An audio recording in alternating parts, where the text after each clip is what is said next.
Olá pessoal, tudo bem? Eu quero dar as boas-vindas para você que está nos acompanhando na Escola Bíblica Dominical Online, esse espaço semanal para estudarmos sistematicamente os livros da Bíblia, que nós vamos falar sobre o profeta Naum, um dos textos menos conhecidos da Bíblia, menos conhecidos do Antigo Testamento. E eu quero já convidar você, se está conhecendo o canal por agora, inscreva-se aqui no canal, clica ali no sininho também para ativar as notificações, deixe o seu like, a sua curtida nesse nosso vídeo e aproveite também para compartilhá-lo com outras pessoas para que elas possam também participar aqui com a gente.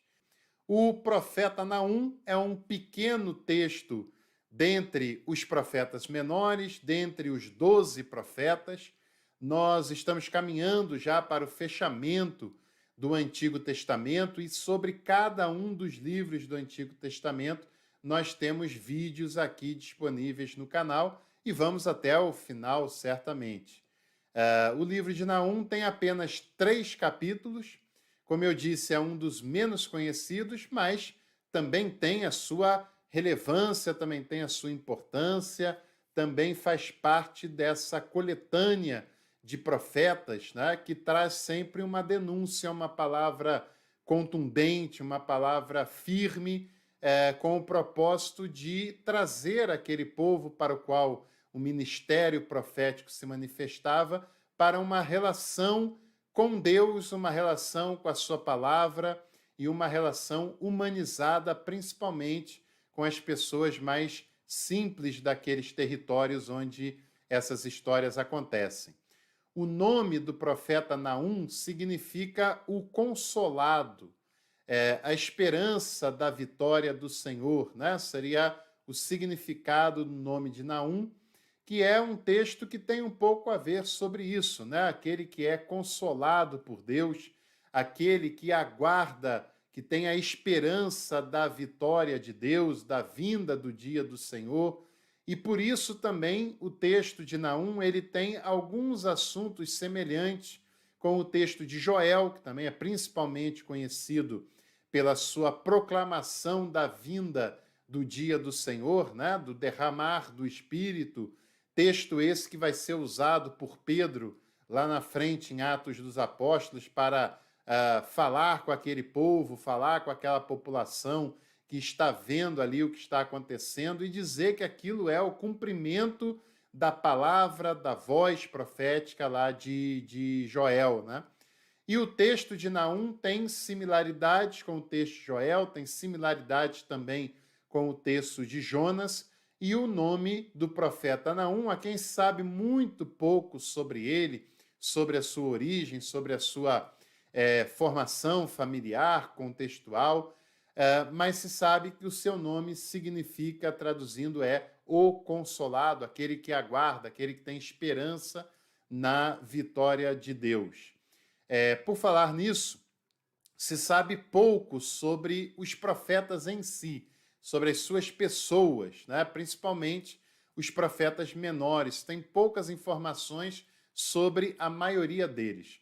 O que a teologia bíblica, o que a pesquisa bíblica tem conseguido avançar, conseguido se aprofundar, é com relação à estruturação desses textos, em que época aproximadamente esses textos foram escritos, com quais objetivos esses textos foram compostos, se os textos são todos frutos de uma mesma época ou se tem acréscimos de redatores, se tem acréscimos posteriores, né? Como no caso de Obadias, como o profeta Isaías, que é o texto todo que nós conhecemos, ele foi redigido pelo menos por 3 profetas distintos, né? O Isaías, o Deutero Isaías, o Trito Isaías, e mesmo nesses textos tem outros autores, outros acréscimos, outras formações até resultar na versão final que nós conhecemos desses textos.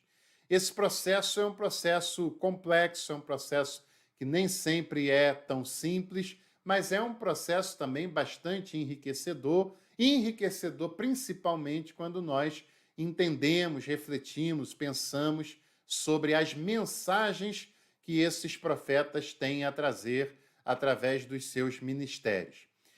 O texto do profeta Naum, ele tem um certo tom litúrgico, uma certa fala ligada à liturgia, às celebrações que devem estar voltadas a essa mensagem central de compromisso com a vontade de Deus para com aquele povo.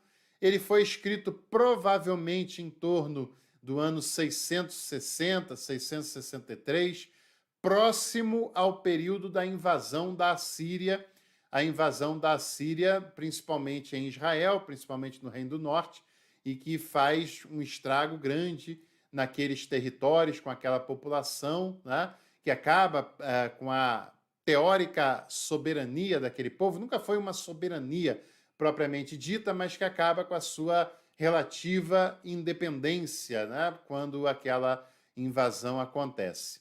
A missão do profeta Naum é comunicar a palavra de Deus para os seus irmãos desamparados, talvez por isso a simbologia do nome O Consolado, né? Como se ele fosse primeiro consolado para depois trazer consolo para os seus irmãos, para a população que lhe é conhecida.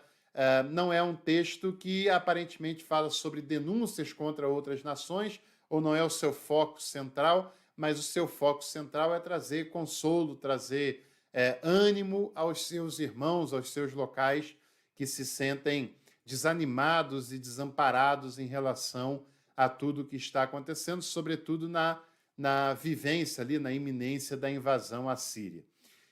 Alguns textos interessantes que a gente pode analisar. A gente pode citar, por exemplo, Naum, capítulo 2, versículo 12, 13 e 14. O leão arrebatava o bastante para os seus filhotes, estrangulava a presa para as suas leoas e enchia de vítimas as suas cavernas e os seus covis de rapina. Eis que eu estou contra ti, diz o Senhor dos Exércitos. Queimarei na fumaça os teus carros, a espada devorará os teus leõezinhos, arrancarei da terra a tua presa, e já não se ouvirá a voz dos teus embaixadores. Né? Então, essa é uma fala especificamente contra Nínive, que também é um texto lá, uma situação, uma cidade citada por Jonas. Capítulo 3 também vai falar sobre essa questão, e é uma palavra que é uma invocação contra Nínive, e também tem o objetivo de trazer algum amparo e alguma esperança para o povo de Israel. O breve texto de Naum começa com um salmo no capítulo 1, do versículo até o versículo 8, né? Do versículo 1 até o versículo 8. Depois, os oráculos que estão contidos nesse texto, do capítulo 1, versículo 9, até o capítulo 2, versículo 3. E, por fim, a invocação pela queda de Nínive, pela cidade de Nínive, o povo de Nínive, a capital Nínive, ser afetada e ser destruída. Isso está no capítulo 2, versículo 4 em diante, ao longo de todo o final do capítulo 2 e o capítulo 3 do livro do profeta Naum. E se essa reflexão, esse estudo, ele é relevante para você, que você não se esqueça aqui de deixar o seu like, nessa nossa reflexão breve sobre o breve também livro de Naum. E não se esqueça que todo dia, sempre às 9 horas da noite, nós temos conteúdo começando aqui no nosso canal. Nós temos, por exemplo, a devocional todo domingo à noite, uma reflexão sobre textos do Evangelho, sobre textos do Novo Testamento. Nós temos também a série Descomplica, onde nós apresentamos temas e nomes com uma certa complexidade da teologia de uma maneira rápida e acessível. Tem também os nossos vídeos temáticos sobre a teologia bíblica sistemática, teologia contemporânea, nossa coluna semanal de história do cristianismo, as dicas de livros, e também tem o nosso curso completo de teologia, que você, independente da experiência, do seu grau de instrução, você pode e é convidado e é convidada para estar conosco. para você ter acesso ao nosso curso livre de teologia, é só você clicar em Seja Membro e escolher o plano Café Completo, que você passa a fazer parte imediatamente. E eu também queria ouvir os seus comentários, ler os seus comentários logo aqui embaixo desse vídeo. Qual dos textos dos profetas menores mais chama a sua atenção? Com qual dos profetas menores você mais se identifica? Nós já falamos de Oséias, Amós, Obadias, Jonas, Miqueias, Naum foi o tema de hoje, e ainda falaremos sobre os outros textos também, dentre os profetas menores. E eu gostaria de ler e comentar junto com você, baseado na sua opinião. Qual dos textos, dentre os profetas menores, dentre os 12 profetas menores, que você mais se identifica, que você mais gosta, que, na sua opinião, mais tem a acrescentar para a nossa reflexão e para os nossos estudos? Não se esqueça de comentar. Use aqui embaixo o espaço dos comentários e dê a sua opinião, o seu comentário baseado nisso, tá bom? Deixe seu like, em breve a gente se vê na reflexão semanal e eu desejo para você e para sua família um bom domingo e até o próximo conteúdo.